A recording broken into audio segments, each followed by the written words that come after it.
ഇവിടെ നല്ല ഫോട്ടോ എടുക്കാൻ പറ്റിയ ബാക്ക്ഗ്രൗണ്ട് കേട്ടോ. നമ്മളിപ്പോൾ സ്പൈസ് പ്ലാന്റേഷനിൽ ഇറങ്ങി ഇപ്പം ഓൾഡ് ഗോവ ചർച്ചിൽ വന്നിട്ടുണ്ടെങ്കിൽ വേറൊരു പേരുണ്ട്, അത് ഞാൻ പറഞ്ഞു ഇതിനോട് ചോദിച്ചിട്ട് പറയാം. നല്ല മഴയുണ്ട്, നിങ്ങൾ ഈ റെയിൻകോട്ടിൽ നിന്ന് ഇറങ്ങാൻ സമ്മതിക്കില്ലാന്ന് തോന്നുന്നു. ഈ സീസണിൽ നിങ്ങൾ വരരുത്, വേറെ ഓരോ സീസണിൽ വരരുത്. ഇതിനകത്ത് ഇതാണ് കാരണം പോയി കണ്ടിട്ടുണ്ടോ.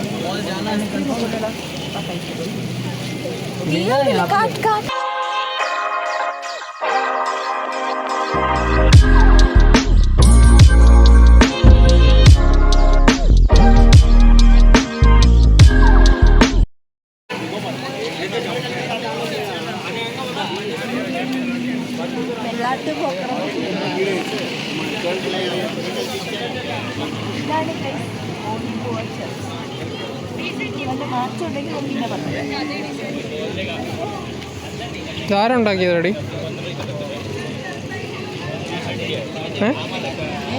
ആരുണ്ടാക്കിയതാ പറ. പക്ഷെ അങ്ങനെ പറഞ്ഞൂടാ, അപ്പം അല്ലെങ്കിൽ നിനക്ക് അറിയായിരുന്നല്ലേ?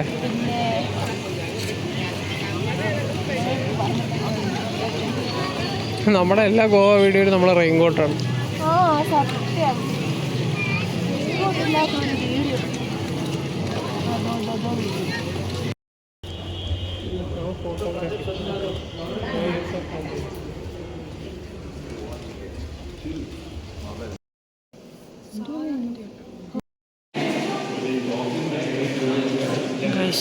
ഇവിടെ വീഡിയോ എടുത്തൂടെ.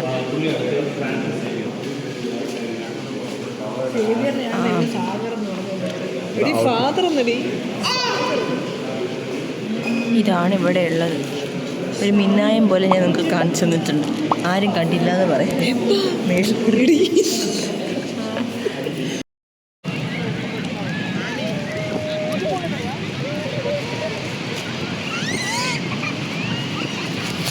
നമ്മളിപ്പോ ഇവിടെ നിൽക്കണേ, നമ്മളിപ്പോ എത്തിയ ബീച്ചിന്റെ പേരെന്താ?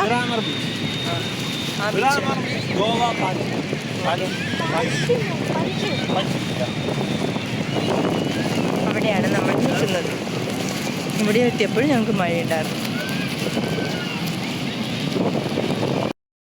ഇതാണ് നമ്മുടെ നെക്സ്റ്റ് സ്പോട്ട്. ഇവിടെ കൂടുതലും ബീച്ചസ് ആണ്, നമ്മൾ ബീച്ചസ് കവർ ചെയ്യുന്നത്. പിന്നെ ചർച്ച് കണ്ടു, ചർച്ച് കണ്ടിവിടെ വന്നു. അങ്ങോട്ട് ഇവിടെ പൈൻ ഫോറസ്റ്റ് പോലത്തെ സംഭവം, നമ്മളടുത്ത് വർക്കല പോലത്തൊരു സെറ്റ്. ഇവിടെ വെള്ളം കണ്ടോ, കലങ്ങി കിടക്കും. ലൈഫ് ഗാർഡ് വന്ന് എല്ലാവരെയും കയറ്റും അകത്തോട്ട്. ഇവിടെ കുറച്ച് നേരം നിന്നിട്ട് നമ്മൾ ഇനി തിരിച്ചു പോവും. ഇനി അടുത്ത എവിടെയെങ്കിലും പോകുന്നുണ്ടെങ്കിൽ അതോടെ കവർ ചെയ്യാം കേട്ടോ. അപ്പോൾ ഞങ്ങൾ ഇന്നലെ കണ്ട കാര്യങ്ങളൊക്കെ നിങ്ങളിപ്പോൾ കണ്ടു കാണും. ഞങ്ങൾ ഇന്നലെ കൺക്ലൂഷൻ ഒന്നും എടുത്തില്ല, കാരണം വന്നപ്പോൾ ഒത്തിരി ലേറ്റായി. പിന്നെ കൺക്ലൂഷൻ എടുക്കാൻ ടൈം കിട്ടില്ല, അതായത് 12 മണി എടുപ്പിച്ചായി.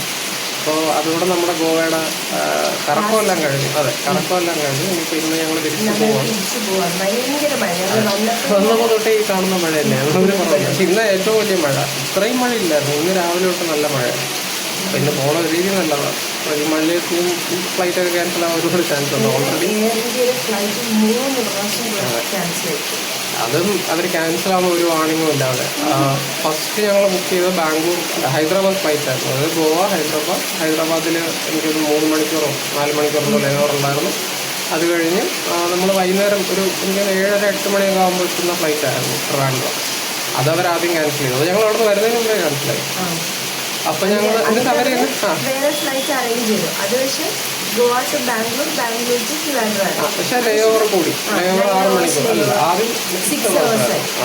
അത് കഴിഞ്ഞിട്ട് പിന്നെ അവര് അതും ക്യാൻസൽ ചെയ്തിട്ട് അല്ല, അതിന് വേറെ സംഭവം എന്ന് പറഞ്ഞാൽ ഈ 6 hour ലേവർ വരുമ്പോഴത്തേക്ക് നമ്മുടെ ഫ്ലൈറ്റ് രാത്രിയാവും. അതായത് 11 മണി കഴിഞ്ഞിട്ട് ട്രിവാൻഡ്രം എത്തുള്ളൂ. പക്ഷെ ഞങ്ങൾ ഉച്ചയ്ക്ക് ഇറങ്ങാൻ വേണം, അങ്ങനെയായിരുന്നു. അത് ഓക്കെ, അത് എന്തെങ്കിലും ആവട്ടെ, എനിക്ക് ട്രിവാൻഡ്രം എത്തിയാൽ മതിയായിരുന്നു. അത് കഴിഞ്ഞ് ഇന്നലെ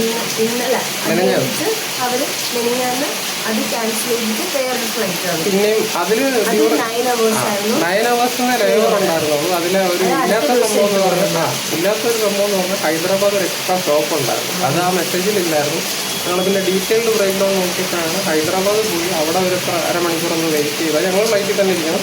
അവിടെ ഇറങ്ങേണ്ടവർക്ക് ഇറങ്ങാം, അവിടെ നിന്ന് കയറുന്നവരൊക്കെ ഇരിക്കും. അത് കഴിഞ്ഞായിരുന്നു ബാംഗ്ലൂരിൽ പോയി 9 hour ലേവർ. അത് കഴിഞ്ഞ് തിങ്കളാഴ്ച രാവിലെ 8 മണിക്ക് നമ്മൾ എത്തുള്ളായിരുന്നു. അതായത് ഞങ്ങൾ ഞായറാഴ്ചത്തേക്ക് ബുക്ക് ചെയ്ത ഫ്ലൈറ്റ് ഉണ്ടല്ലോ എന്ന് വിചാരിച്ച് നമ്മൾ സമാധാനിച്ചില്ല. അപ്പൊ നോക്കിയിട്ട് ഇന്നലെ അതും ക്യാൻസലായി. അത് മൊത്തത്തിൽ ക്യാൻസൽ ആക്കിയെന്നൊന്നുമില്ല, ബാംഗ്ലൂർ ടു ട്രിവാൻഡ്രം ഉള്ളത് ക്യാൻസൽ ആക്കി എന്ന് പറഞ്ഞു. എന്നിട്ട് അവർ വേറെ ഫ്ലൈറ്റ് അറേഞ്ച് ചെയ്ത് തന്നതുമില്ല. അപ്പോൾ നമുക്ക് റീഫണ്ട് അല്ലെങ്കിൽ ഡേറ്റ് മാറ്റാനുള്ള ഓപ്ഷൻ മാത്രമേ കാണിച്ചുള്ളൂ. അങ്ങനെ ഞങ്ങളത് ഫുള്ളായിട്ട് ക്യാൻസൽ ചെയ്തു. വിസ്താര എടുത്തു. വിസ്താരക്ക് ഒരു ക്യാൻസലേഷൻ ഇതുവരെ ഇല്ല. അപ്പം ഞങ്ങളത് തിരിച്ച് പോകും. അപ്പം ഗോവയിലോട്ട് ഫ്ലൈറ്റ് വഴിയാണ് വരുന്നതെങ്കിൽ നിങ്ങൾക്ക് ഡിലേയും റീഷെഡ്യൂളിങ്ങും വേണമെങ്കിൽ എയർ ഇന്ത്യ എക്സ്പ്രസ് എടുക്കാതിരിക്കുന്നതായിരിക്കും നല്ല ഓപ്ഷൻ. അല്ല, എയർ ഇന്ത്യ എക്സ്പ്രസിൻ്റെ കാര്യം ഒരുപാട് പേര് പറയുന്നുണ്ടായിരുന്നു എയർ ഇന്ത്യ എപ്പോഴും നിങ്ങളത് ക്യാൻസൽ ചെയ്യുന്നത്. പക്ഷേ ഇത്രയും ക്യാൻസൽ ചെയ്യുമെന്ന് ഞങ്ങൾ വിചാരിച്ചു. ഇങ്ങോട്ടുള്ള ഫ്ലൈറ്റ് ഒരു കുഴപ്പമില്ല, ഓൺ ടൈം എന്തെങ്കിലും അത്യാവശ്യത്തിന് ആരെങ്കിലുമൊക്കെ പോവുകയാണെങ്കിൽ അവർക്ക് ഭയങ്കര പാടായിരിക്കും. എനിക്ക് എയർ ഇന്ത്യയുടെ കാര്യം അറിയില്ല. ഇത് എയർ ഇന്ത്യ എക്സ്പ്രസ് ആണ്. എക്സ്പ്രസ് എന്തായാലും ശോകമാണ്. കാരണം അത് അവർ വാണിംഗ് ഇല്ലാതെ വെച്ചാൽ നാളത്തെ ഫ്ലൈറ്റ് ഇന്ന് വൈകുന്നേരം വന്നിട്ട് പറയണം നമ്മൾ ക്യാൻസൽ ചെയ്യുമെന്നൊക്കെ പറഞ്ഞു നേരത്തെ പറയണമെന്നാണ്. അല്ലാന്നുണ്ടെങ്കിൽ അത് റീഫണ്ട് ക്ലെയിം ചെയ്യാനുള്ള ഓപ്ഷൻ കൊടുക്കില്ല. അതിന് പറയാൻ പോകാൻ ടൈം ഇല്ലാത്തത് മാത്രമാണ്. അപ്പോൾ ഇതാണ്. ഇനിയിപ്പോൾ തിരിച്ചു പോകണ വഴി എന്തെങ്കിലും ഉണ്ടെങ്കിൽ അതിൻ്റെ ഒരു വീഡിയോ കൂടെ കാണും. ഇല്ലെങ്കിൽ ഞങ്ങൾ അടുത്ത എന്താണോ വീഡിയോ എന്ന് വെച്ചാൽ ആ വീഡിയോ കാണാം. അപ്പോൾ ഇതൊക്കെയായിരുന്നു ഞങ്ങളുടെ ഗോവൻ എക്സ്പീരിയൻസ്. വീഡിയോ ഇഷ്ടപ്പെട്ട എപ്പോഴും നിങ്ങൾ ലൈക്ക് ചെയ്യാൻ, സബ്സ്ക്രൈബ് ചെയ്യാം.